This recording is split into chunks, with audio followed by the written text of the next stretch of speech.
en principio, por favor, nos vemos el día lunes a las 7, ¿ya? Sí.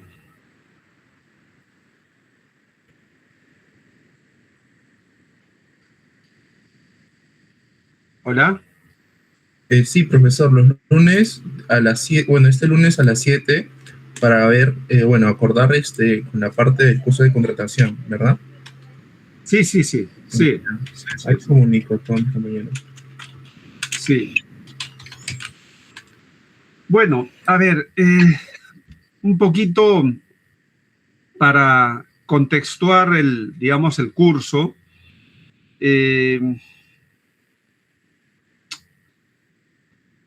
¿Dónde lleva a cabo digamos, la contratación pública, ¿no? Creo que es importante, digamos, ustedes que están haciendo esta especialización de contratación pública, puedan tener la claridad dónde se aplica la contratación pública, ¿no? No sé si eso les queda claro a todos, a algunos, ¿a alguien no le queda claro?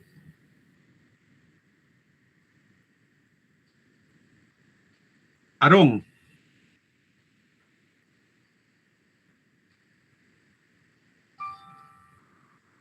Hola, Aarón.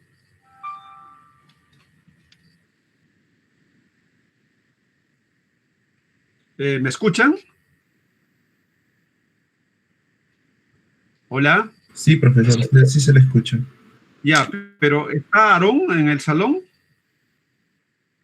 Bueno, dice que sí está en la reunión. Ya, ese es el problema de la virtualidad, ¿no?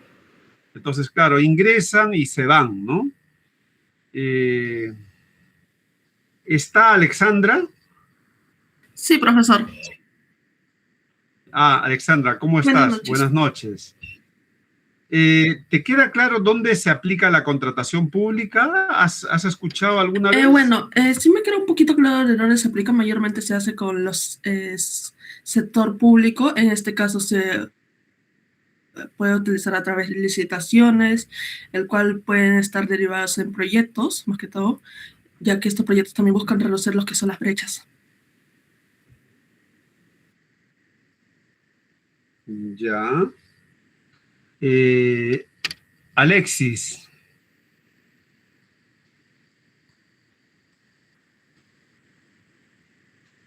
Alicia.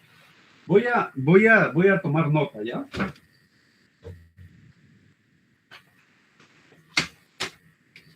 Veo que...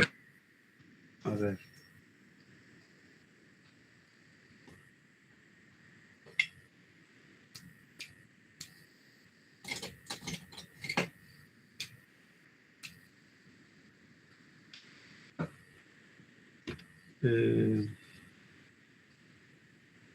Alexandra está presente.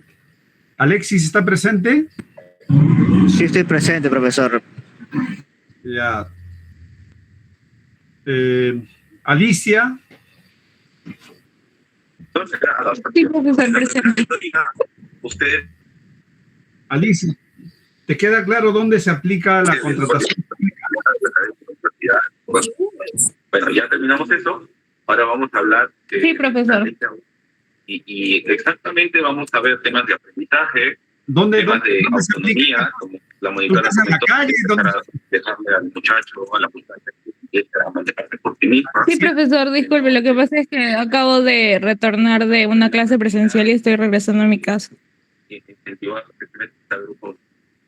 Profesor, disculpe, me había llamado, no pude contestarle en su momento. La conexión que no me permite a veces poder responder.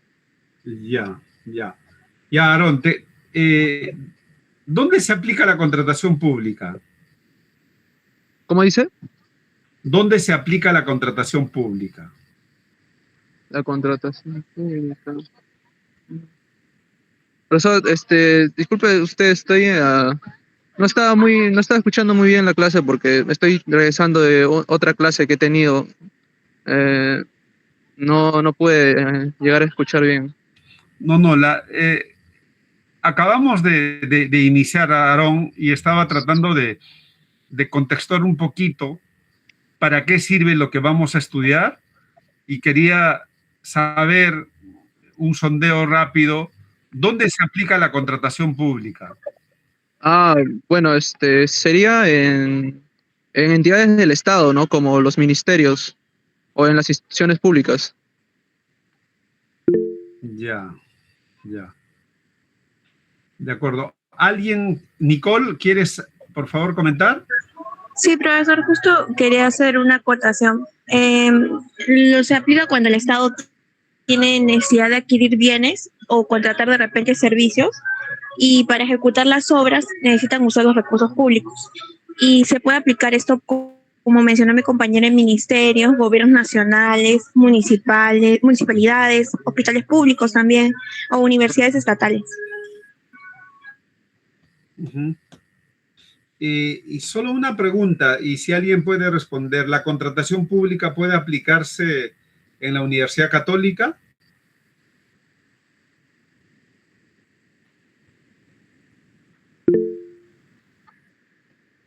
Dale, José. No, la contratación pública solo se aplica en entidades del Estado. Ya. Entonces, sí, gracias, José.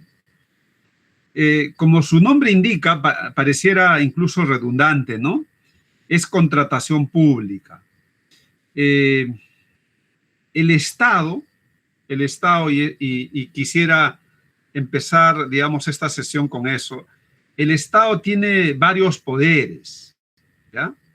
Existe el poder ejecutivo, y dentro del poder ejecutivo vamos a encontrar 18 ministerios. Vamos a encontrar un poder legislativo, que es el Congreso de la República. Vamos a encontrar el poder judicial. Junto al poder judicial está el Ministerio Público, ¿no? Y tenemos los organismos autónomos, ¿no? El Banco Central es un organismo autónomo, el Jurado Nacional de Elecciones, la OMPE, ¿no? Entonces, todo esto constituye, a grosso modo, el Estado. Me estaba olvidando, también dentro del Estado vamos a encontrar distintos niveles. Vamos a encontrar el gobierno nacional, el gobierno regional y los gobiernos locales, ¿no? Entonces, creo que es importante que a todos les quede claro de que la contratación pública va a ser transversal, y va a aplicarse, va a usarse, digamos, en todo el Estado, en estos tres poderes, los organismos autónomos, y también en los distintos niveles gubernamentales. Eso, digamos, creo que vale la pena que tengan como panorama general, ¿no? Voy a entrar de manera particular a lo que constituye un ministerio. Un ministerio se replica de manera similar en todos los 18 ministerios. O sea, me refiero, la estructura organizacional más o menos se reproduce de manera similar. Entonces, basta tocar un ministerio para que puedan entender cómo funciona. Un ministerio tiene un despacho ministerial.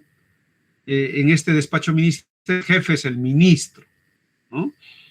Luego tenemos, en la mayoría de los ministerios, 2 viceministerios, ¿no? Por ahí creo que hay uno que tiene 3, creo que es el Ministerio de Energía y Minas. Después de los viceministerios, todo esto es piramidal, ¿no? Vienen las direcciones generales.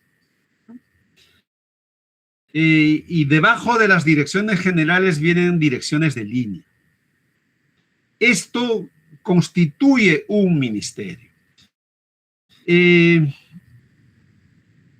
Los ministerios tienen un brazo de apoyo, ¿ya? Y brazo de asesoría. Repito, tienen brazo de apoyo, brazo de asesoría. Ese brazo de apoyo, de asesoría, en los ministerios se llama Secretaría General. Es decir, debajo del ministro, al ladito, no exactamente dentro de la línea, está la Secretaría General. Y dentro de la Secretaría General vamos a encontrar, por ejemplo, la Oficina de Asesoría Jurídica, que es la oficina que se encarga de darle soporte jurídico a todas las acciones que desarrolla un ministerio. Pero no solo eso vamos a encontrar la OGA. La OGA, ¿qué cosa es? La Oficina General de Administración. También vamos a encontrar la Oficina General de Planificación y Presupuesto. Si yo les preguntara de esto que acabo de decir, ¿quién se encarga de comprar en un ministerio? ¿Qué me dirían?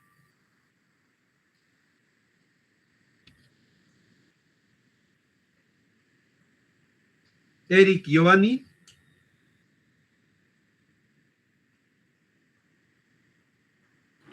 Sí, profesor. Sí. La pregunta es, esta estructura que a grosso modo he señalado, ¿quién es el encargado de hacer compras dentro de un ministerio?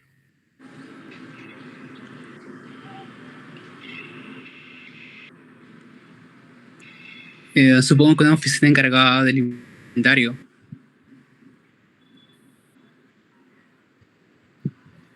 Ya. Que se basa en...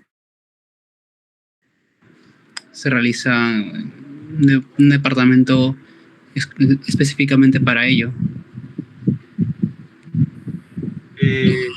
No es. Carlos Daniel, creo que quieres intervenir, ¿no? ¿Sería la oficina de administración?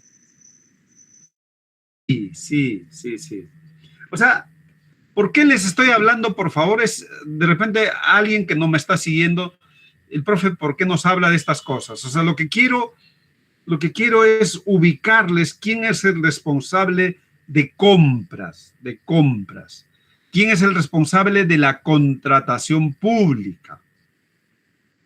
Entonces, ya les he descrito a grosso modo, está el ministro directamente no compra, los viceministros directamente no compran, las direcciones generales de un ministerio directamente no compran, los directores de línea que están debajo de los directores generales tampoco compran.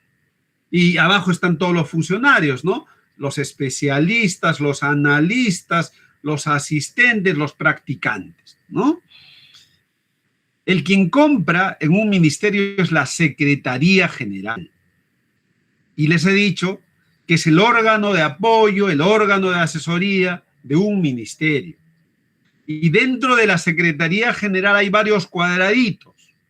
Les he dicho que está la Oficina de Asesoría Jurídica, la Oficina General de Planificación y Presupuesto, está la OGA, la Oficina General de Administración. Dentro de la Oficina General de Administración hay un grupo de personas que se encarga de la compra. Entonces, eso es para actuarles. ¿Y qué cosa compra un ministerio? ¿Qué cosa compra? ¿Tienen idea qué compra?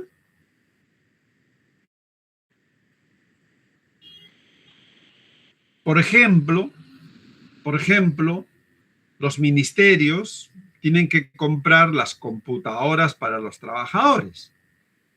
Por ejemplo, tienen que comprar las sillas para los trabajadores. Por ejemplo, tienen que comprar escritorios para los trabajadores. Tienen que comprar papeles, tienen que comprar papel higiénico. O sea, hay varias cosas pequeñas que compran los ministerios. Y eso se hace dentro de Secretaría General. ¿Está claro esta parte, por favor?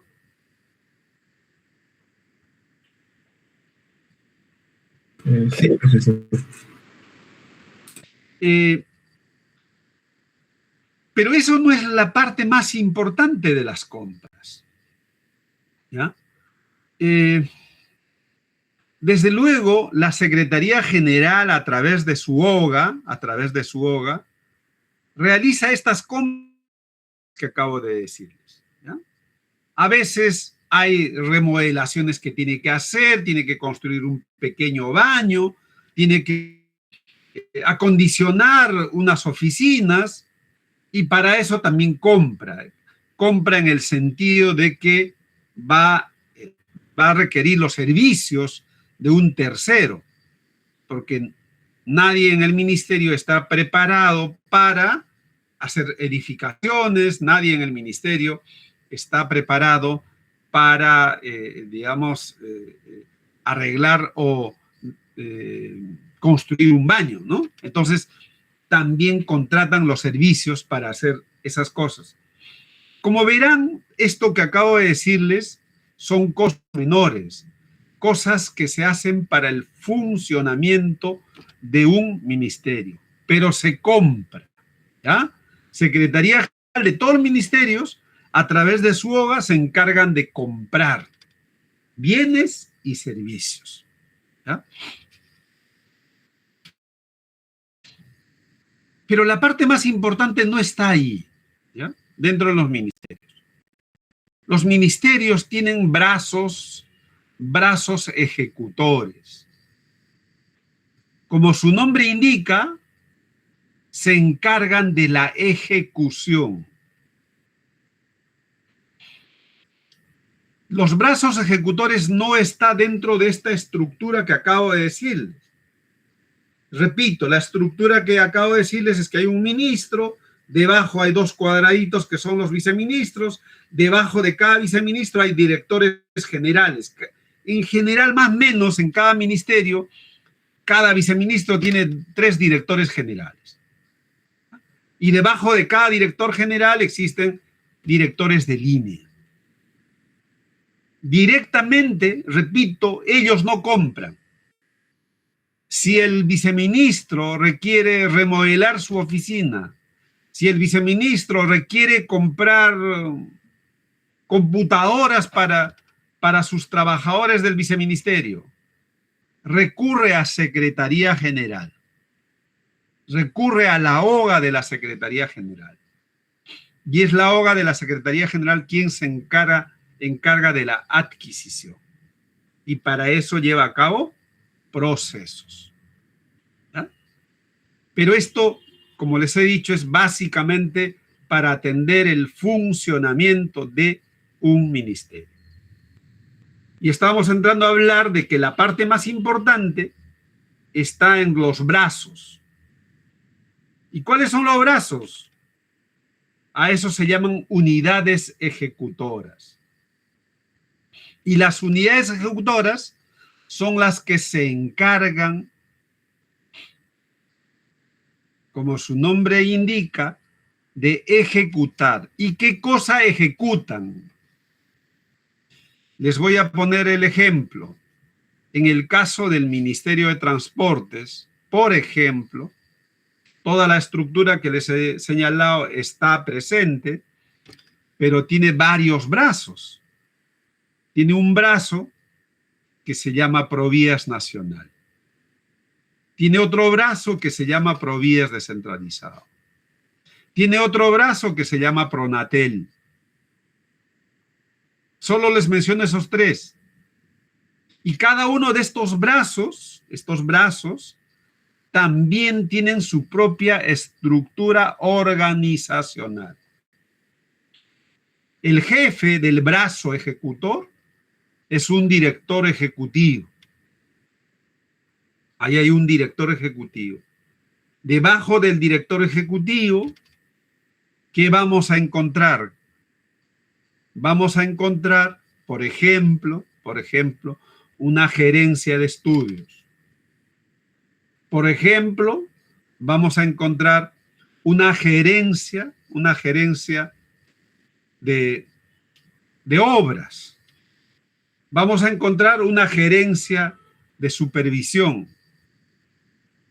Y vamos a encontrar dentro de este brazo ejecutor también órganos de apoyo. Esto que acabo de decirles son las de línea. Hay otros órganos que son de apoyo. ¿Y quiénes son los órganos de apoyo? La Oficina General de Administración, la Oficina General de Asesoría Jurídica, la Oficina General de Planificación y Presupuesto. Esa estructura que se reproducía en un ministerio también se reproduce en las unidades ejecutoras. La labor central que tienen las unidades ejecutoras es ejemplo en los PRODÍAS, es proveer infraestructura pública. Provías Nacional se encarga de las carreteras nacionales, Provías Descentralizado se encarga de las carreteras departamentales y vecinales.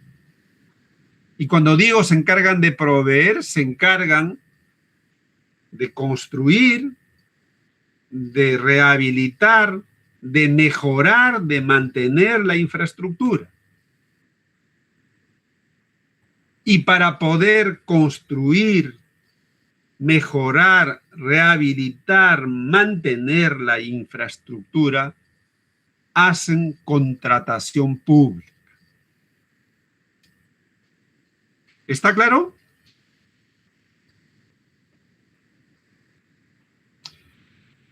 ¿Me están escuchando, por favor? Sí, profesor, todo claro. A ver, Aarón y Carlos Daniel.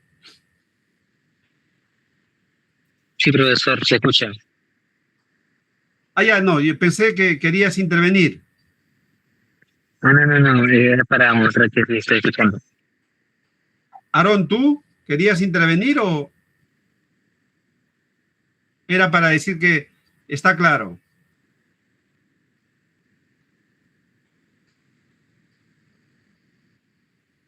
Para serles franco, se los confieso, la virtualidad no me gusta, ¿ya? Pero bueno, este es nuestro plan B, ¿no? Entonces, repito, ¿no? En los ministerios hay una Secretaría General, dentro de la Secretaría General hay una Oficina General de Administración, es la que se encarga de, digamos, de llevar de proveer de bienes y servicios para el mantenimiento del ministerio. Aquí es importante, por favor, que todos ustedes seguro tarde o temprano van a trabajar en el sector público porque tienen que ver están en la especialidad de economía pública, ¿no? Es importante diferenciar órganos de línea con órganos de apoyo. ¿Saben esa diferencia, por favor?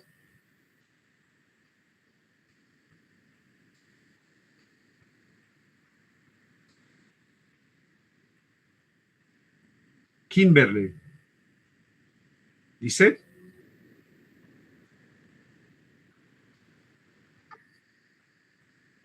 Sí, profesor, buenas noches. Sí. ¿Cuál es la diferencia entre órganos de línea y órganos de apoyo?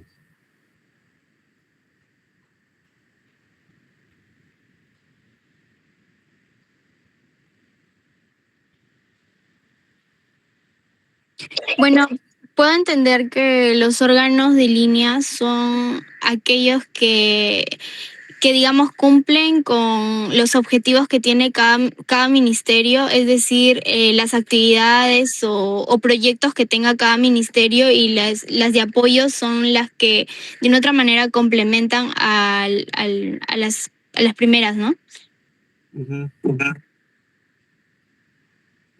Luis Jeremy.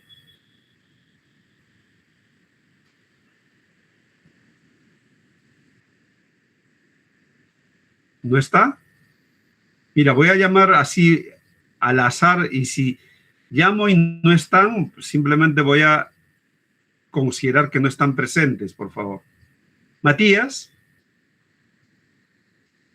Matías Facundo. Buenas noches, profesor, sí. La misma pregunta, Matías.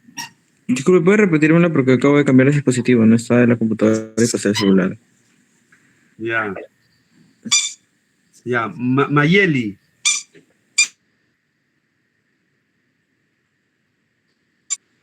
Sí, profesor. Buenas noches. Ah, tengo Mayeli y tengo Nayeli. A ver, Mayeli. Sí, profesor, pregunté la diferencia entre órganos de línea y órganos de apoyo, ¿verdad? Sí. Bueno, entiendo por órganos de línea. Bueno, como dijo mi compañera, ¿no? Los que realizan la función principal de la entidad, ¿no? O sea, están relacionados directamente al objetivo principal y los de apoyo ayudan a los anteriores, ¿no? A que puedan funcionar. O sea, no ejecutan principalmente la misión principal, pero brindan apoyo técnico.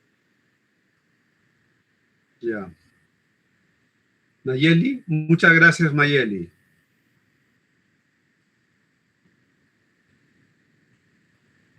Nayeli. Sí, profesor, buenas noches.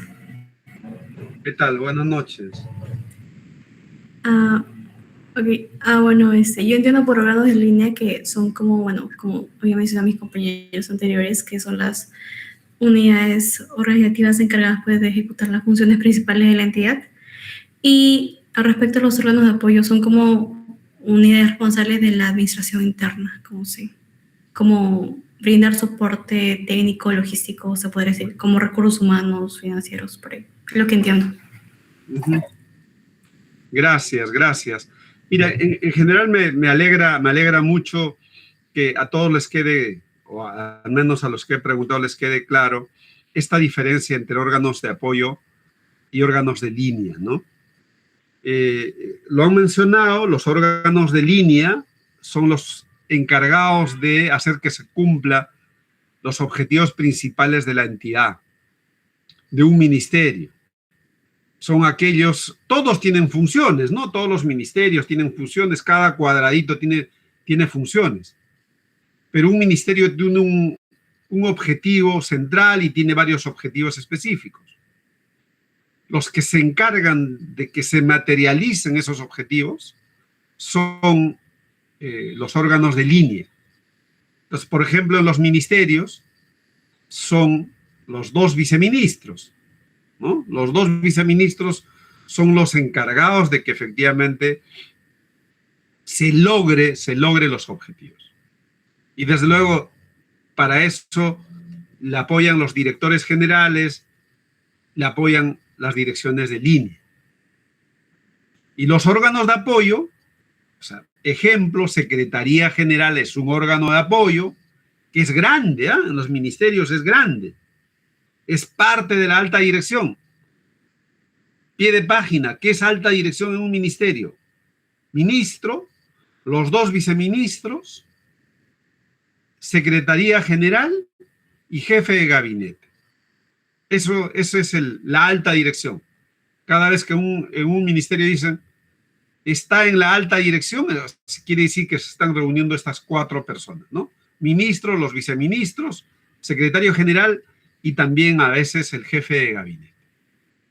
Entonces, Secretaría General es el órgano de apoyo. Ahí vamos a encontrar ejemplo, creo que Mayeli mencionó, por ejemplo, ahí está recursos humanos, que tiene que preocuparse. El viceministro dice, quiero que contraten a 3 personas. Manda sus términos de referencia. ¿Quién se encarga de contratar? Recursos humanos. No es el viceministro. Como les mencioné, el viceministro, quiero comprar computadoras allá. Manda a Secretaría General, ahí la OGA se encarga, la OGA le encarga a logística. Entonces queda claro, ¿no? O sea, ¿quiénes son las líneas? Y en general siempre las líneas pesan. Es el core del negocio, como suelo decir yo, ¿no? Y los otros ayudan para que se materialice el core del negocio, ¿no? para que efectivamente se logre, digamos, el core del negocio, ¿no? En las unidades ejecutoras pasa exactamente lo mismo. Se reproduce esta estructura que acabo de mencionarles. Hay un director ejecutivo, hay órganos de apoyo, administración, planificación, asesoría jurídica. Y por otro lado existen las de línea. Ahí no es parecido, o sea, no es que se reproducen de manera similar todas las unidades ejecutoras, no. Depende de la especialización de la unidad ejecutora. Por ejemplo, en el caso de los provías, hay una gerencia de estudios que se encarga principalmente, por ejemplo, de hacer los perfiles de los proyectos de carreteras, se encarga de hacer el expediente técnico de las carreteras, y ahí termina su chamba. Esa gerencia termina ahí. Es la parte inicial en el proceso productivo. En el proceso productivo, en este caso, del bien público. ¿Cuál es el bien público? La carretera, ¿no? Eso es lo que tiene que encargarse de producir, ¿no? Y para producir el bien público, es decir, para tener asfaltado, para tener, digamos, la vereda lista, en el caso, vamos a llamar de municipalidades, se tiene que arrancar desarrollando el perfil, luego el expediente técnico. Desde luego, cada una de estas etapas van aprobándose, ¿no? Vamos a abordar también estos temas de cómo funciona todo el sistema, todo el INVIERTE-P, ¿no? Porque es en ese marco que se desarrollan, digamos, los proyectos. Luego hay un área que se encarga de la ejecución de la obra. La ejecución de la obra es una vez que yo tenga el expediente técnico, es decir, una vez que tenga el diseño de la infraestructura, pasa, digamos, a la gerencia de infraestructura. En cada ejecutora puede adoptar distintos nombres, pero es la que se encarga de que efectivamente se plasme, digamos, la obra concreta. Luego hay otra que se encarga de la supervisión. ¿Supervisión a quién?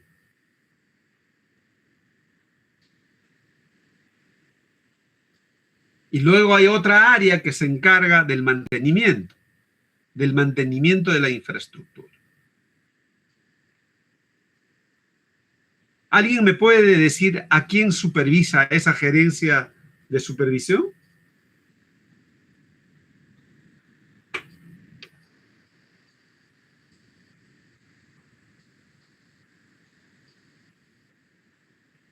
Tania.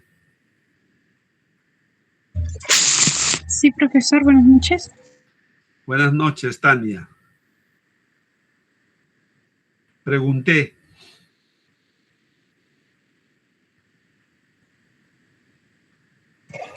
¿Podría repetir la pregunta, por favor?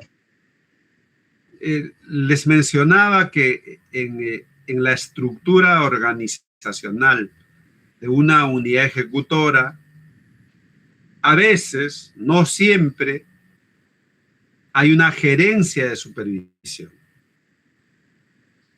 Preguntaba a quién se encarga de supervisar.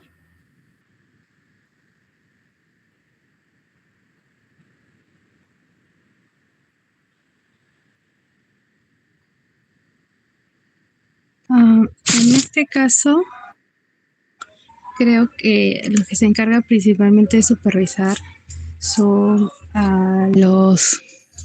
más que todo a los contratistas, a los que son las obras, en este caso se puede decir la administración directa, como a los técnicos.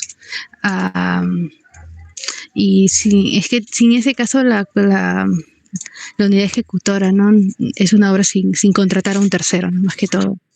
eso a los contratistas, a los consultores, ¿no? Es lo que yo creo.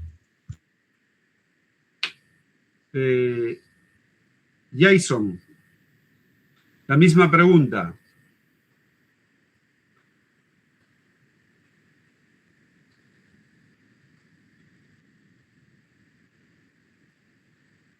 Jason. ¿Se me escucha, profesor? Buenas noches. Sí, la misma pregunta. Ok. Bueno, tengo entendido que, como lo mencionó mi compañera, pues hay una supervisión a los contratistas, pero también sobre todo al plan de ejecución y a cómo lo están estableciendo. Normalmente creo que ellos efectúan una fecha en la que llegan a poder estimar como los efectos antes y después de cada acción que hagan. Y para esto, pues, ahí están los supervisores. Uh-huh. Piero.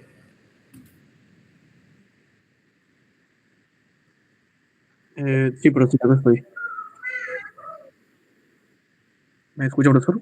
Sí, te escuchamos, Piero. Oye, bueno, o sea, sé que cada unidad ejecutora usualmente tiene un área de supervisión que, más que todo, como dices, ¿no? Se encarga es una unidad ejecutora, como tiene una unidad de supervisión, una parte del presupuesto es para vigilar y controlar, por ejemplo, la ejecución de obras, de inversión pública, de proyectos, de contratos o actividades, ¿no? Para que éstas se realicen correctamente, acorde a los cronogramas, acorde al presupuesto, a la calidad y también, por decirlo así, a las normas técnicas que se propongan en cada expediente técnico, ¿no? Por ejemplo.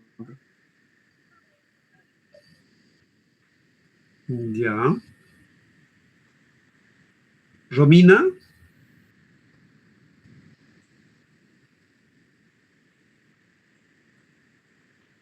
Romina Alessandra.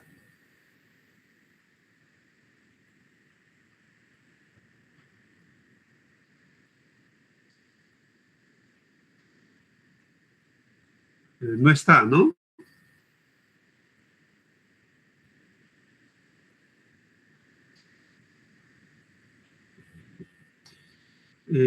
Oliver.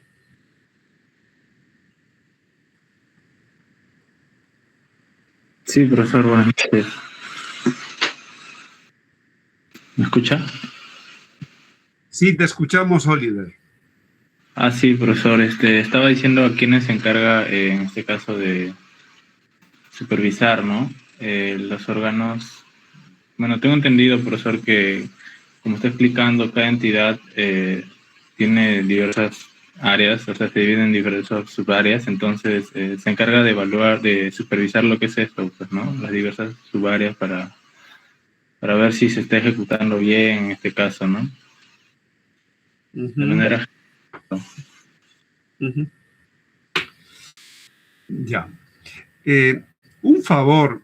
En verdad, me gustaría que después de esta sesión más o menos quede claro las cosas de las que estamos hablando, ¿no?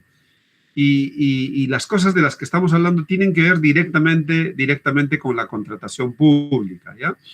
Entonces, si alguien tiene alguna duda, la ventaja de la virtualidad es que levanta la mano y no es que todo el mundo lo está mirando, ¿no?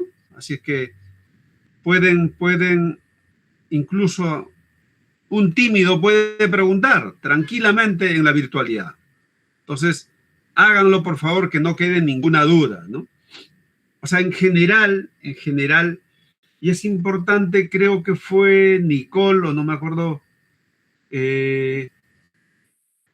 o sea, es importante señalar lo siguiente, ¿ya? Las gerencias de supervisión están hechas para hacer seguimiento, monitoreo y desde luego supervisar a terceros. a terceros. ¿Qué cosa quiere decir eso? Que en la unidad ejecutora,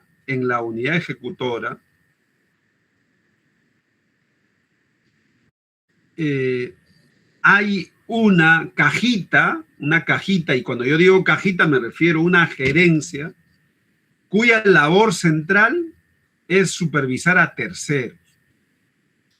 ¿Qué cosa es un tercero? Un contratista es un tercero. Y esto me da pie para, creo que fue Nicole que mencionó el tema de la administración directa, ¿no? O sea, dentro del Estado, existen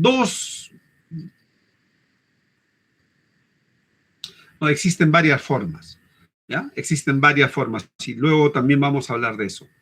Pero cuando se trata de adquirir bienes, existen, o proveer bienes, entre otros, hay dos maneras. Uno es tercerizar, es decir, yo quiero hacer la carretera del punto A al punto B, tercerizo. ¿Qué cosa quiere decir? Contrato, valga la redundancia, a un contratista para que se encargue de hacer la obra del punto A al punto B. Ese es tercerizar. Y para poder contratar, y de eso es lo que vamos a tratar en el curso, hay una ley de contrataciones. Se utiliza la ley de contrataciones para llevar a cabo la contratación de ese tercero. Pero existe otra figura. La otra figura es la administración directa. Perdone, por favor. Existe la administración directa. ¿Qué cosa es la administración directa? Por ejemplo, la Universidad San Marcos puede optar, y eso depende de la OGA, de la universidad, es decir, a partir de ahora no vamos a tener jardineros de planta. ¿Qué cosa quiere decir jardineros de planta?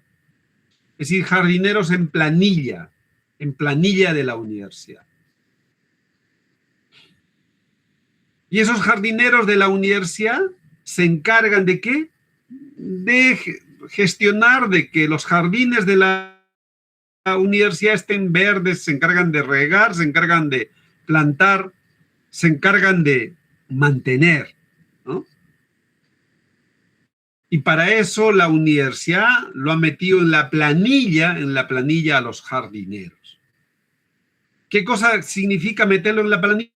Que efectivamente, en muchos casos, de repente son personal permanente, o sea, van a terminar jubilándose como jardineros, y de repente en otros casos hay figuras como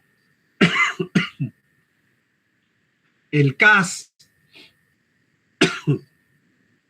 o hay figuras como la orden de servicio. Pero la universidad tomó la decisión de hacerlo de manera directa. A eso se llama la administración directa. Pero también puede ser que la gestión de la OGA tome la decisión de hacerlo por terceros. ¿Qué cosa quiere decir por terceros? Contrata una firma, contrata una empresa, y para eso lleva a cabo un proceso de contratación. Y dice, arma sus términos de referencia, y dice, acá tengo tantas hectáreas, acá tengo tanto, acá tengo tanto, pone todas las condiciones, y lleva a cabo un proceso. Y dice, se van a encargar todo el año. Con eso no se tiene ni un trabajador en planilla. Lo que uno tiene es un contratista. El contratista tiene jardineros, pero el jardinero de ese contratista no tiene ninguna relación ni nexo laboral con la universidad. En las obras, obras en construcción de carreteras, también existe esa figura de hacerlo a través de un contratista. Para eso recurren a la ley de contrataciones, y una vez que se tenga el contratista, hay un supervisor. La gerencia de supervisión se encarga de supervisar que efectivamente se lleve a cabo adecuadamente la obra. Esa es una manera, pero la otra manera que usualmente utilizan la mayoría de gobiernos regionales, gobiernos locales, creo que más en gobiernos locales, es la administración directa. Es decir, para hacer una carretera, compran maquinaria, o sea, la maquinaria es del Estado, del gobierno regional, del gobierno local, contratan obreros, pasan a ser parte de la planilla del gobierno local, gobierno regional, incluso gobierno nacional, ¿ya? Hay algunas entidades. Ahora yo les cuento una experiencia muy particular. Entonces, es otra manera de poder hacer una obra. Contratando, pero no solo eso, no solamente compras maquinaria. Tienes que tener personal, ingeniero, arquitecto, obreros, todos en planilla. Pero no solo eso. Tienes que comprar fierro, cemento, tienes que comprar clavo, alambre. Es decir, tienes que tener almacén. Dicen que gobiernos locales y regionales utilizan la administración directa porque es más fácil hay que señalarlo con letra grande, en negrita, ¿no? Más fácil de que puedan hacer algún acto de corrupción, ¿no? Y eso está mal, ¿no? Eso no debería pasar, pero... Porque compras cemento, 100 bolsas, no sé si las 100 bolsas se utilizan, ¿no? No sé si todas las varillas de fierro que compran se utilizan, ¿no? No sabemos si la cantidad de bolquetes de hormigón se utilizan, ¿no? La cantidad de asfalto. Entonces, es demasiado costoso. La administración directa genera, es más fácil que exista la corrupción. En la otra también hay, ¿no? Pero aquí es mucho más fácil, ¿no? Les decía, yo tuve la experiencia particular allá por el 2010. No. 2008. El presidente de la República, Alan García, vio que había una necesidad urgente de construir un puente. Aquella vez yo era director ejecutivo de Provías descentralizado. Y el puente que había que construir estaba en Santa Clara. No sé cuántos conocen Santa Clara. Cuando se va a Chosica, ahí está Huachipa, ¿no? Y Santa Clara está un poquito más arriba, ¿no? Y Alan García vio la necesidad de hacer este puente porque en el puente Huachipa se generaba mucho tráfico, ¿no? Bastante tráfico. Y desde luego eso tiene impacto negativo en general en un gobierno, a pesar de que alguien puede decir es tarea y competencia del gobierno local. pero el presidente vio que había que resolver ese problema, ¿no? Y inmediatamente preguntaron, ¿quién se encarga de este tema en el Ministerio de Transportes, ¿no? Había que hacer un puente y accesos, ¿no? Y no era la carretera nacional, sino era una carretera de acceso, perdón, un puente de acceso entre la margen derecha y margen izquierda del río Rímac, ¿no? Era una obra de carácter local, pero el gobierno local no tenía la capacidad para poder hacer eso, ¿no? Entonces, me acuerdo aquella vez la ministra de Transportes era Verónica Zavala, y como se llama, el presidente le encarga y le dice, pues, te tienes que encargar de hacer este puente, pero hay que hacerlo rápido, ¿no?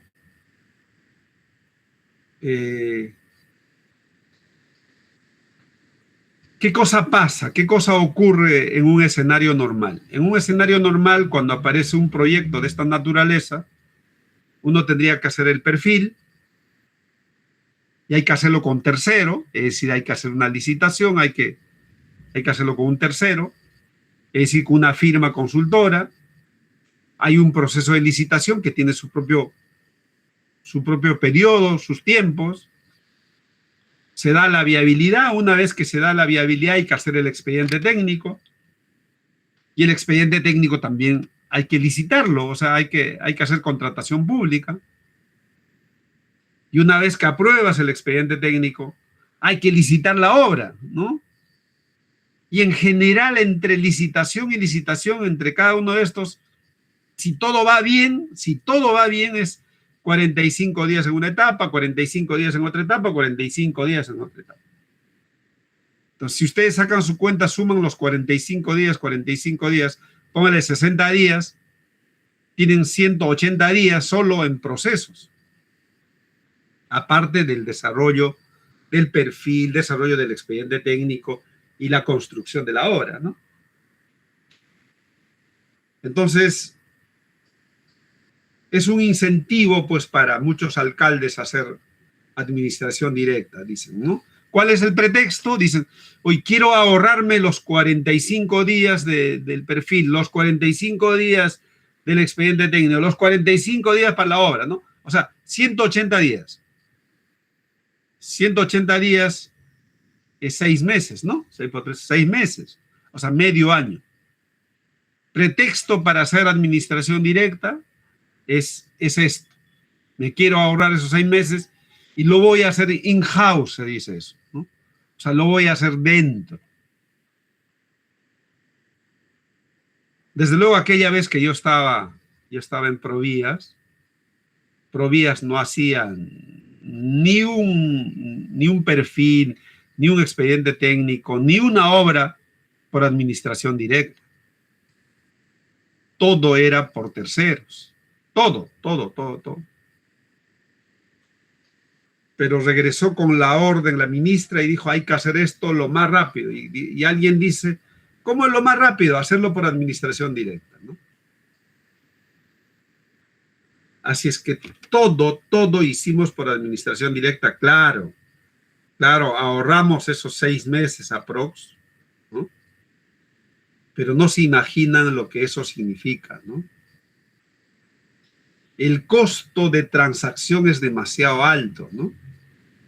El perfil se hizo in-house, tuvimos que contratar ingenieros para ese periodo, contratas no firmas, sino un pool de ingenieros, ¿no? Para hacer el expediente técnico igual, ¿no? Para la obra igualito. El ministerio tenía maquinaria, me acuerdo, no era de Provías, era del ministerio, pero había que adquirir igual el fierro, el cemento, había que hacer ese puente. Había, digamos, crecida del río Rímac, me acuerdo de ese verano, ¿no? Que no permitía colocar los pilotes. Los pilotes no son otra cosa que una especie de columnas que se introducen, digamos, que son parte de la columna, digamos, que está en los puentes, ¿no? En verdad, yo me quedé con todos mis apuntes. Yo iba a escribir un libro que iba a titularse ¿Por qué no hacer una obra por administración directa? ¿No? Para que tengan idea, yo terminaba el trabajo a las 7 de la noche y como Santa Clara está cerca de Lima, a las 7 de la noche estaba yendo yo a Santa Clara, ¿no? Y se trabajaba a las 24 horas, ¿no? Porque había presión del presidente de la República para inaugurar en determinada fecha, ¿no? Aprendí mucho, yo soy economista, ¿no? Aprendí mucho de lo que es un proceso constructivo de hacer un puente, ¿no? A veces uno piensa de que todo se puede hacer rápido, pero también hay procesos, ¿no? Cuando uno hace el vaciado de estos pilotes, o sea, tiene que secarse, a eso llaman los ingenieros, tiene que fraguar. Y yo quería que frague lo más rápido posible, ¿no? Porque los tiempos estaban encima, ¿no? Y hay acelerantes de fragua, ¿no? Pero, o sea, desde luego, en mi caso particular, hicimos una obrita con mucha pulcritud, con mucha transparencia, pero no es una buena práctica, ¿no? El costo, el costo del seguimiento es demasiado alto. O sea, era el propio director ejecutivo que todas las noches se iba a ver la obra y me quedaba hasta la 1 de la mañana, 2 de la mañana, ahí pisando los talones para que efectivamente se lleve a cabo la obra. Entonces, eso es administración directa. Muchos gobiernos regionales, muchos gobiernos locales, aún hoy día lo hacen. Claro, ahí yo veía que se compraban los bolsas y bolsas de cemento, cientos y cientos de bolsas de cemento, fierros, ¿no? Clavos, alambres, ¿no? Todo eso está en un almacén. Pero claro, es fácil administrar el almacén para una obra. Pero se imaginan, para muchas obras, hay un costo de almacén, hay un costo. Claro, el costo de oportunidad del director ejecutivo no está imputado en el costo de la obra, ¿no? Fue muy sacrificado, digamos, esa experiencia, ¿no? Pero así es que existen estas dos figuras. Uno puede hacer por contratación pública, por terceros, o uno puede hacer por administración directa, ¿no?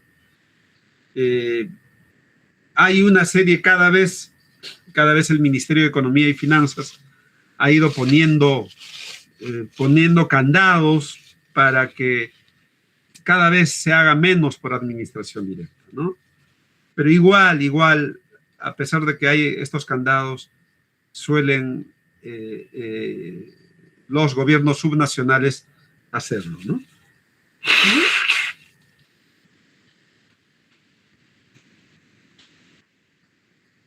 Entonces, para terminar esta parte, ¿no?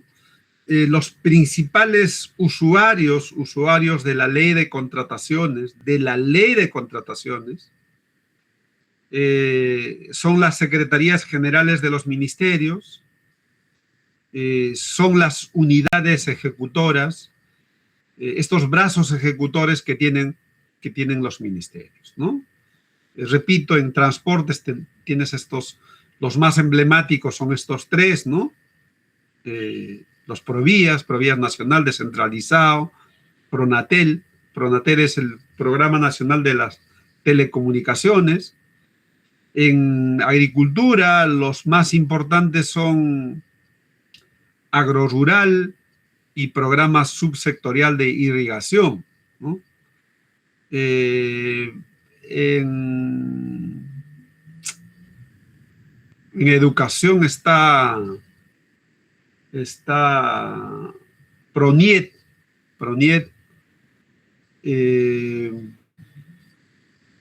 En el Ministerio de Salud, el que se encarga de los hospitales es... hay una unidad ejecutora, se me va el nombre, que se encarga de, digamos, de... en Ministerio de Justicia, por ejemplo, está el ex-INPE, ¿no? Que se encarga de la construcción de las cárceles, ¿no? Que es un proyecto, que es un bien público, ¿no? Entonces, esta ley de contrataciones, o sea, los usuarios de la ley de contrataciones son los ministerios, son los gobiernos regionales, los gobiernos locales, el poder legislativo, el poder judicial, Ministerio Público, y también los organismos autónomos, ¿no?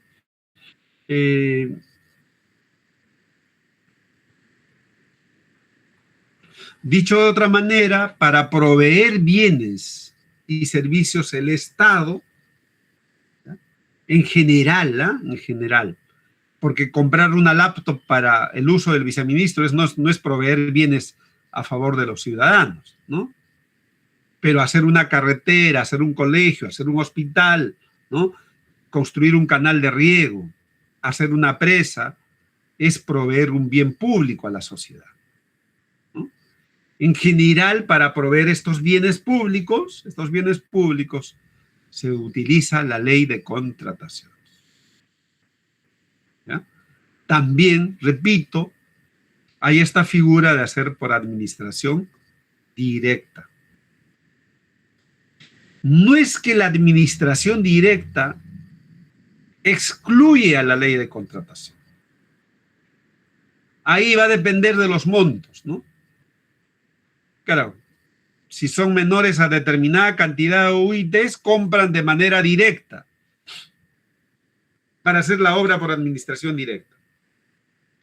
Pero si pasa determinado monto, igual hay que recurrir a la ley de contrataciones. No es que se salvan de la ley de contrataciones. A veces pitufean, eso es lo que dicen, ¿no? ¿Qué es pitufear? Fraccionar, ¿no? Para no ir a la ley, compran montos menores, ¿no? Entonces, lo hacen de manera directa. ¿Seguro que ahí está la corrupción? Seguro, ¿no? Entonces, repito, ¿no? Para proveer bienes y servicios, o sea, principalmente se utiliza la ley de contrataciones. Pero para garantizar el funcionamiento de los ministerios, también se utiliza la ley de contrataciones, ¿no? Les he dicho, ¿no? Para construir el baño para el funcionamiento del ministerio, para arreglar una oficina, para remodelar una oficina, se utiliza la ley de contrataciones. ¿Estamos?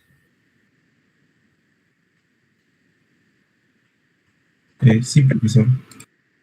¿Alguna pregunta hasta acá?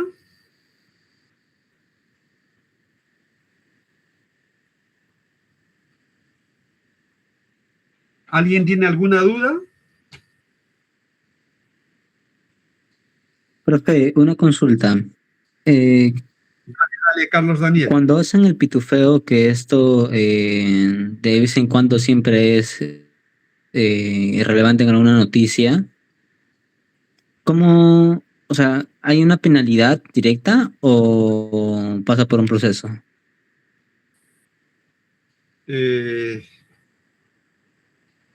Sí, pues, o sea, los que hacen trampa, porque ese es hacer trampa, ¿no?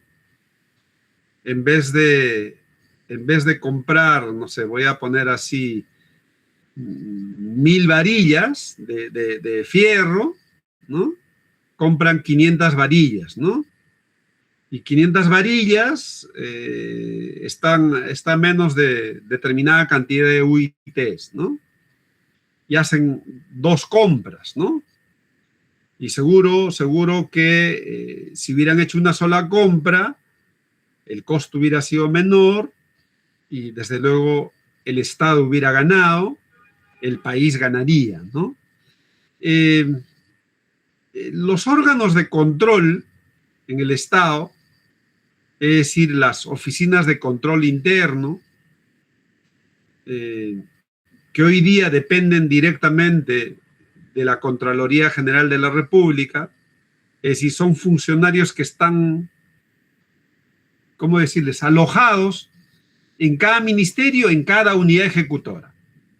Cada unidad ejecutora tiene una oficina de control institucional, donde están funcionarios de la Contraloría. No dependen ni del ministerio, ni dependen de la unidad ejecutora. Antes dependían, su financiamiento dependía del ministerio y dependía de la unidad ejecutora, o sea, lo pagaba a esos funcionarios de la OSI. Hoy día no. Hoy día operan con su propio presupuesto, pero están alojados, viven en los, como se llama, en los ministerios y en las unidades ejecutoras. Entonces, estos órganos de control, claro, son los encargados de estar permanentemente viendo que eso no pase, ¿no? Y si eso pasa, Carlos Daniel, y se identifica, primero, o sea, esto puede tener sanción administrativa, y la sanción administrativa va desde suspenderlo por 30 días a esos funcionarios, o hasta despedirlos, o hasta establecer alguna acción penal o civil, ¿no? Dependiendo de la gravedad, ¿no? Cada vez es impresionante cómo se ha masificado, pues, la corrupción, ¿no? Entonces, estas personas con uña larga, ¿no? Uña larga a veces encuentran distintas formas, ¿no? Y por eso hoy día tenemos distintas normas de control que más bien a veces aprisionan al Estado para no correr, ¿no? Y claro, hay muchos funcionarios que prefieren no participar de este tipo de procesos, ¿no? Porque por culpa de alguien pueden quedar involucrados, ¿no? Pero esa es parte de, ¿no? Esa es parte de, ¿cómo se llama?, del ejercicio que uno tiene en el sector público, ¿no? Ya les va a tocar, seguro, en algún momento participar de estas cosas. Lo único que yo les puedo decir, hagan las cosas correctas, hagan las cosas que dice el marco legal. O sea, por ejemplo, si alguna vez ustedes estuvieran en la oficina de logística, ¿no? Logística, o el que se encargue de las contrataciones, hagan lo que efectivamente dice la ley, ¿no? Si eso hacen, no deberían tener problema, ¿no? Si no, o sea, si no, puede tener consecuencias difíciles, ¿no? Sí, ¿algo más, por favor? Por mi parte todo bien, profe, gracias. Pregunta. Yo acabo de decirles que para proveer bienes y servicios, bienes públicos a la sociedad, ¿no? Bienes públicos a la sociedad, principalmente utilizamos la ley de contrataciones, ¿no? Incluso en la administración directa, les dije, ¿no? Porque hay que comprar estos insumos, ¿no? Para digamos, para producir el bien público, ¿no?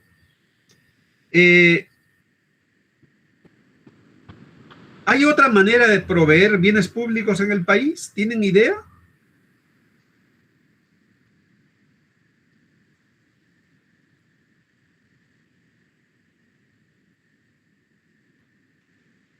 Romina.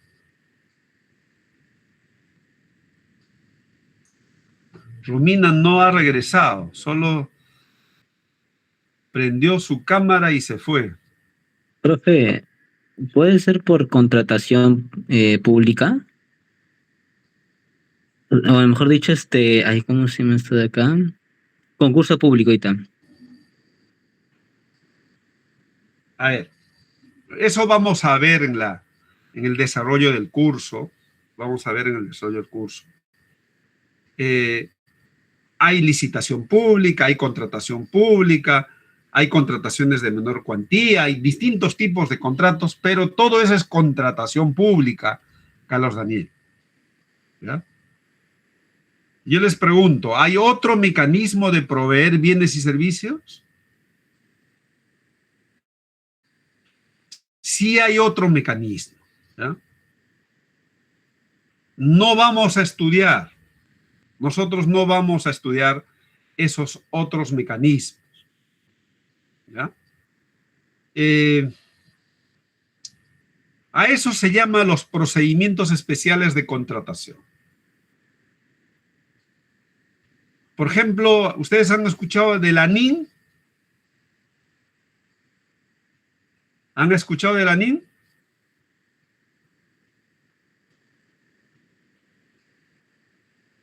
¿Hola? Sí, profesor.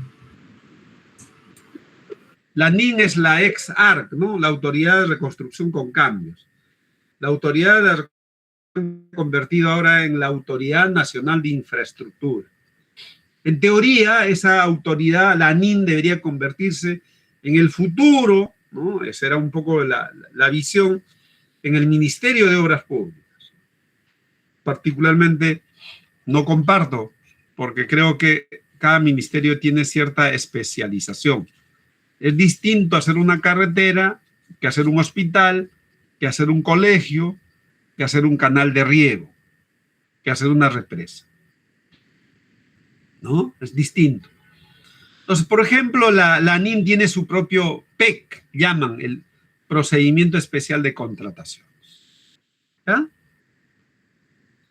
Utiliza la ley de contrataciones como concepto. El otro mecanismo más fuerte que suele usarse en los últimos, que se ha estado usando mucho en los últimos tiempos, es el tema de las concesiones. Las concesiones van con la ley de contrataciones, nada que ver, ¿ya?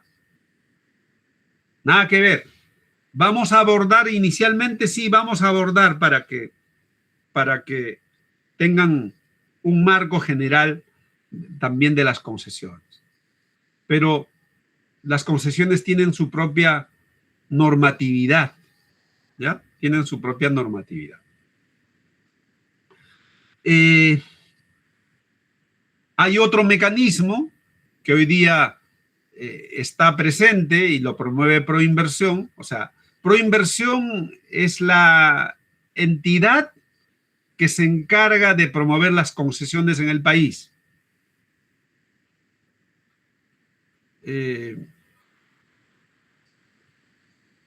¿Alguien me puede decir en qué consiste una concesión? ¿Qué cosa es una concesión? ¿Cuál es la diferencia con una obra pública?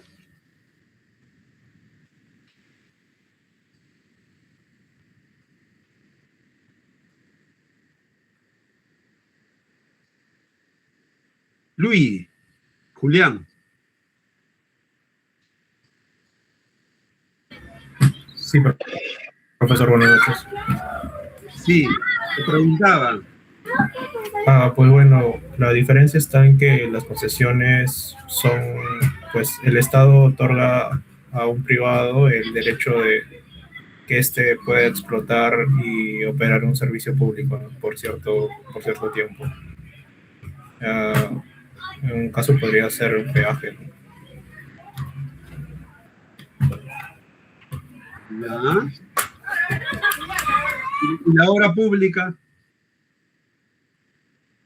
Pues por ese lado tengo entendido que es 100% ejecutada por el Estado. Ya. Juana.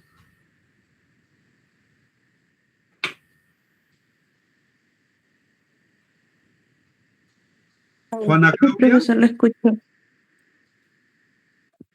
Sí, te escucho.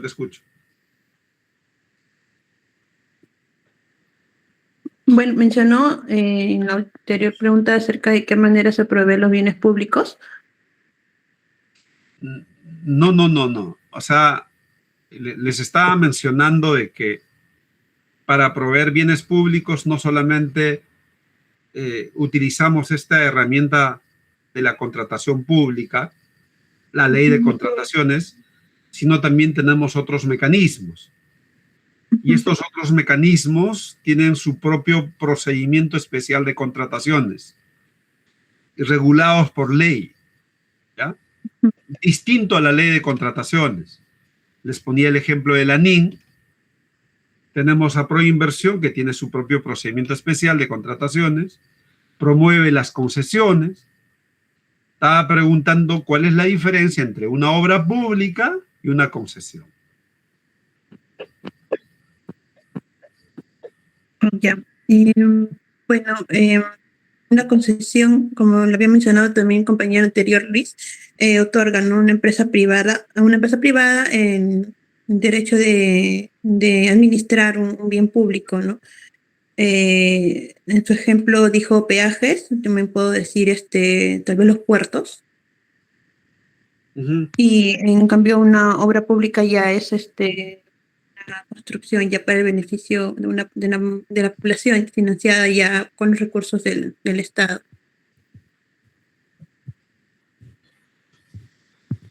Ya, a ver, creo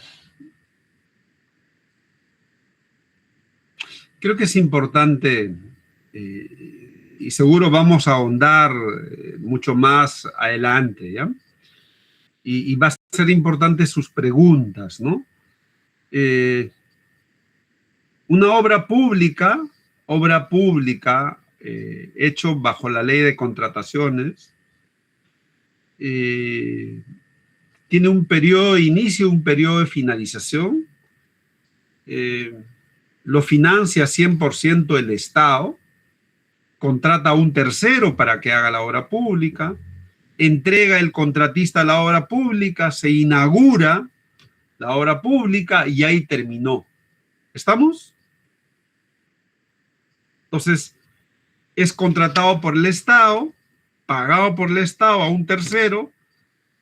Este tercero nos entrega la obra pública según las especificaciones técnicas señaladas en el expediente técnico. Se le paga, se le liquida y ya está. Nos entregó la obra pública. Esa obra pública, repito, se inaugura, ¿no?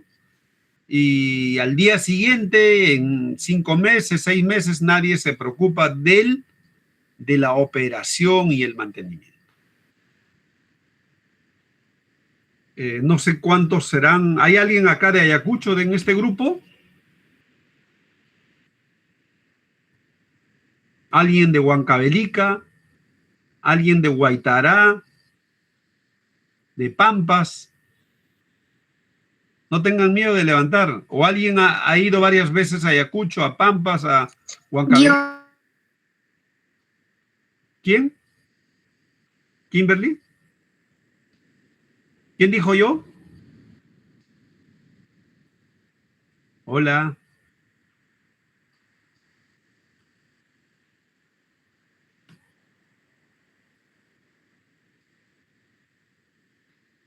¿Por qué les preguntaba si alguien ha ido a Ayacucho, no? La carretera desvío Pisco-Ayacucho, ¿ya? Para los que no conocen, es de acá de Lima, se va, digamos, para el sur. Tenemos una Panamericana, la Panamericana va de Lima hasta Tacna, ¿no? Y hay un desvío en Pisco, de Pisco hacia la mano izquierda se va hacia Ayacucho. Esa es la carretera Los Libertadores, ¿no? Esta carretera Los Libertadores, en la época creo que de Fujimori se construyó, no se imaginan, era una carretera pues linda, en el sentido, claro, no era autopista, era de doble vía, pero en perfectas condiciones, ¿no? A lo largo de los años, esta carretera, el día de hoy, ha terminado en pésimas condiciones. Pésimas condiciones. ¿Y por qué? Porque nadie se ha preocupado del mantenimiento. Nadie se ha preocupado del mejoramiento, ¿no? O sea, para que tengan idea, chicos, chicas, el costo por kilómetro de una carretera es $1 millón. Esa carretera costó $1 millón cada kilómetro. Y si mal no recuerdo, son 450 kilómetros. No, es un poco menos. Creo que desde Lima es 450 kilómetros. Entonces, ¿imaginan lo que se pierde? O sea, si a una obra pública no se le acompaña, sea más concepto, ¿no? Más allá de la contratación pública, no se le acompaña de mantenimiento, no garantizamos la sostenibilidad de la inversión. Todos los beneficios que se ganan gracias al bien público se pierden rápidamente. ¿Cuáles son los beneficios que se ganan del bien público? En este caso en particular, mejora de competitividad, hacer que el costo del bien sea mucho más barato. La exportación del bien del Braen que viene por Ayacucho, venía por esta carretera, hoy día es mucho más caro. Antes te demorabas, 6 horas, 7 horas, hoy te demora seguro, no sé, 12 horas. La merma aumenta. Eso es perder competitividad. Entonces, todo lo que ganaste en competitividad lo perdiste. ¿Y por qué lo perdiste? Porque, sí, pues, nadie se preocupó del mantenimiento, ¿no? Entonces, esa es la característica de una obra pública, ¿no? Casi en el país estamos acostumbrados a hacer obra pública. Se inaugura el colegio, al día siguiente, estoy exagerando, pero en 6 meses nadie se preocupa del mantenimiento. ¿Qué pasa con la infraestructura? Se destruye. Hay que invertir nuevamente. Por eso es importante el mantenimiento. ¿Cuál es la característica de la concesión? Que es otra manera de proveer bienes públicos. Que tiene otro procedimiento de contratación. Ese es el quid del asunto a raíz de nuestro curso. No es la ley de contrataciones. Tiene otro procedimiento. Abordaremos muy rápidamente para que vean. Una vez que se otorga hay autofinanciadas, o sea, 100% financiadas por el concesionario, ¿no? Y hay concesiones cofinanciadas, donde una parte pone el Estado y la otra parte pone el privado. La ventaja de la concesión, a diferencia de la obra pública, la ventaja es que primero puedes apalancar recursos privados para hacer un bien público, lo que no puedes hacer en la obra pública. Para la obra pública requieres tener cash, plata. Si no tienes plata, no puedes hacerlo. En el caso de la concesión, si es autofinanciada, lo financia 100% el privado. 100%. Pero no solo eso, el privado asume el riesgo. Pero no solo eso, el privado se encarga de la operación y el mantenimiento. Es decir, ese peligro de que al día siguiente de haber concluido la obra no haya nadie que se encargue del mantenimiento, en las concesiones no se da. En las concesiones al día siguiente vamos a ver gente ya preocupados del mantenimiento, de la operación, ¿no? Claro, todo eso no es gratis, ¿no? Con cargo a, en algunos casos, como el Aeropuerto Internacional Jorge Chávez, que está concesionado a LAP, ¿no? Una empresa alemana, ¿no? O la Panamericana Sur, varios tramos de la Panamericana Norte, con cargo en el Aeropuerto Jorge Chávez al TUA, ¿no? A los peajes en el sur.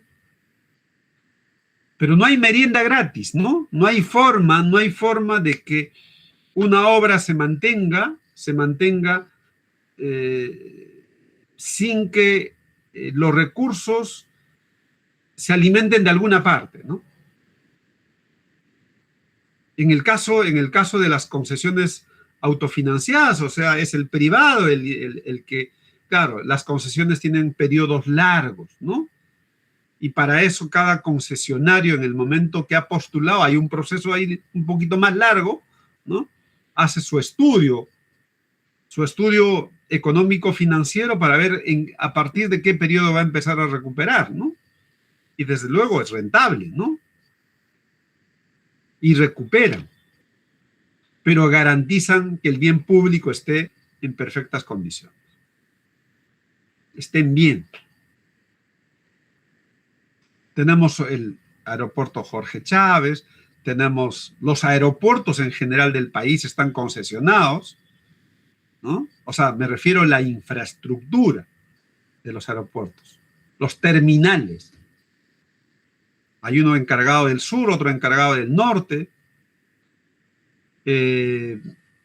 Los puertos acá en el Callao, Muelle Norte, Muelle Sur, ¿no? Paita, están concesionados. O sea, en general es un buen mecanismo, ¿no? Es un buen mecanismo para proveer bienes públicos, garantizar la calidad del bien público. Algunos habrán escuchado candidatos, ¿no? Señalan de que no están de acuerdo con las concesiones, ¿no? Porque tienen la característica de contrato ley. O sea, se respeta el contrato. No es que alguien viene pero ustedes han visto, no sé cuántos han ido al sur, al norte, ¿no? Uno de los candidatos eliminó los peajes acá en Villa, ¿no? Creo que para el norte también, ¿no? Yo siempre me pregunto cómo va a encargarse el mantenimiento, de dónde va a sacar plata para el mantenimiento. Espero que no termine como la carretera esta de Libertadores ¿cómo se llama? Del desvío Pisco-Ayacucho, ¿no? Entonces, este es otro mecanismo, ¿no? Otro mecanismo para proveer bienes públicos. Repito, no utiliza la ley de contrataciones. Existe otro mecanismo, obras por impuesto, por ejemplo. Alguien creo que mencionó. También promovidos de Proinversión, ¿no? Cada uno de estos mecanismos tienen órganos rectores. Son parte de un sistema, ¿ya? Hay un sistema. El órgano rector de las concesiones, o sea, dentro de en el país tenemos, creo, 11 sistemas administrativos. Por ejemplo, el rector de la ley de contrataciones es el Ministerio de Economía. El MEF tiene ese poder. Y ahí está la Dirección General de Abastecimiento. Es el rector de la ley de contratación. De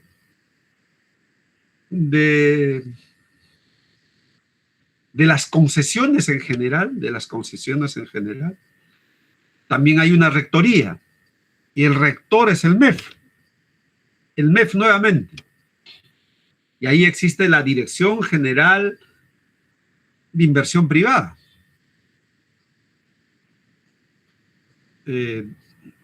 solo pie de página, ¿no? De estos 11 o 10 sistemas administrativos que tenemos en el país, 6 o 7 lo tiene el MEF, ¿no? O sea, es recontrapoderoso. Recursos humanos del país lo tiene el MEF, ¿no? La inversión pública lo tiene el MEF. Entonces, todos los sistemas administrativos dependen del MEF. Hay un rector, ¿no? Cuando ustedes ven quién es el impulsor de la ley de contrataciones, es la Dirección General de Abastecimiento del MEF, ¿no? Claro, tiene su brazo ejecutor, que es la OES, ¿no? El organismo especial de supervisión, organismo especializado y supervisión de contrataciones, ¿no? Del Estado, OES. Entonces, para tener el bosque completo, ¿no? O sea, la manera de cómo se proveen bienes públicos y bajo qué mecanismos se pueden dar, es que uno puede utilizar la ley de contrataciones, ¿no? La administración directa, incluso ahí utilizas también la ley de contrataciones para la compra de insumos, para la compra de bienes intermedios. Tienes varios PEC, procedimiento especial de contrataciones, ¿no? ANIN tiene su propio procedimiento, Proinversión tiene su propio procedimiento, en este caso para concesiones y para el caso también de obras por impuesto. El otro mecanismo para proveer bienes es obras por impuesto, ¿no? Obras por impuesto básicamente consiste en que, digamos así en resumen, ¿no? Que un privado se encarga de desarrollar la obra con cargo a sus impuestos futuros, ¿no? Y cada vez ha ido creciendo también esto, ¿no? Y cada vez han ido usando mucho más, por ejemplo, los gobiernos regionales, ¿no? Es un buen mecanismo, ¿no? Eso, ¿no? No sé si tienen preguntas, comentarios hasta acá.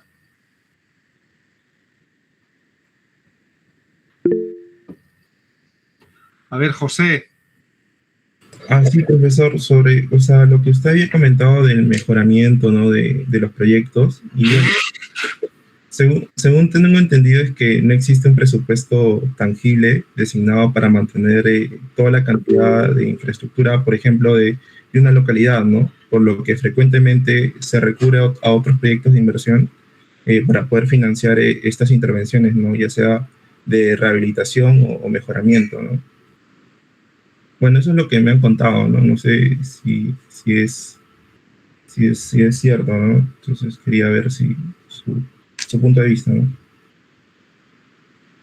Mira,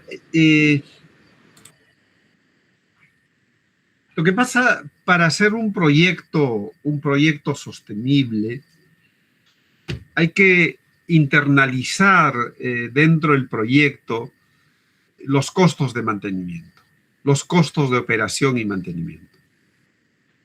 Lamentablemente, a pesar de que en la norma, en la ley, y vamos a ver, eso está previsto, tener recursos para mantenimiento, para el mejoramiento, para la rehabilitación. No, principalmente para el mantenimiento, porque aquí hay otro tema, ¿no? O sea, aprovecho también, ¿no? El mantenimiento es gasto corriente, ¿ya? Es gasto corriente. La rehabilitación, mejoramiento, es gasto inversión, o sea, es inversión, ¿no?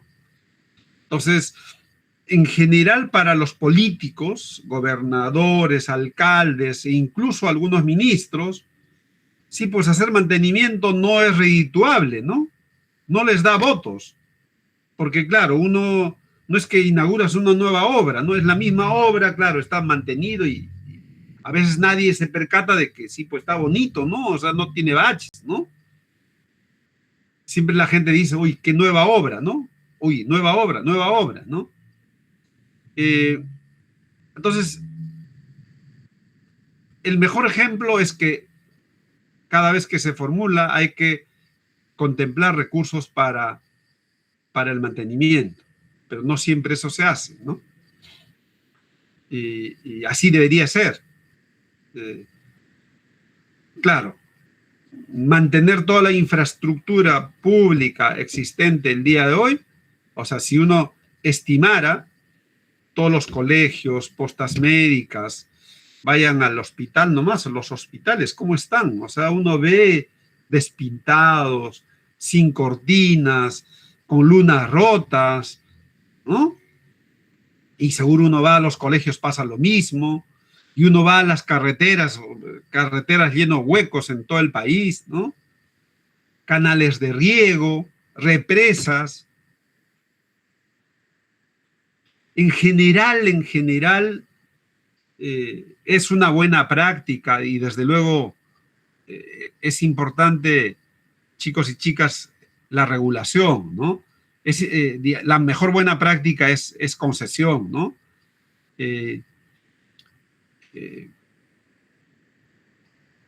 Creo que no deberíamos tener ningún proyecto de irrigación que no sea concesionado, ¿no? Y funcionan, ¿no?